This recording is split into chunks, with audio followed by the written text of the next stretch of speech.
Gulnora opa, bolam 2,5 oylik, boshida suv bor deyishdi, bu xavflimi?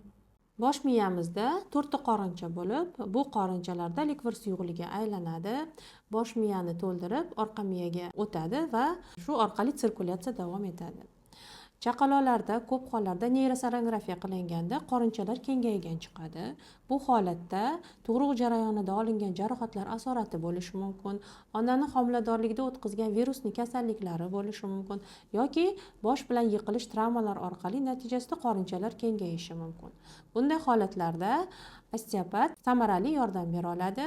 Tug'ruq jarayonida olingan jarohatlar asoratida bosh suyaklari va bo'yin mushaklarida spazmlar uchraydi. Bu spazmlardan osteopat yechadi va qon aylanishini yaxshilashini oqibatida qorinchalardagi likvor suyuqligi oqimi yaxshilanadi. Virusli yuklamalarda nevropatolog bilan ishlash samarali yordam beradi. Har qanday holatlarda ham buni nazoratsiz qoldirish kerak emas, albatta mutaxassisga murojaat qilish kerak.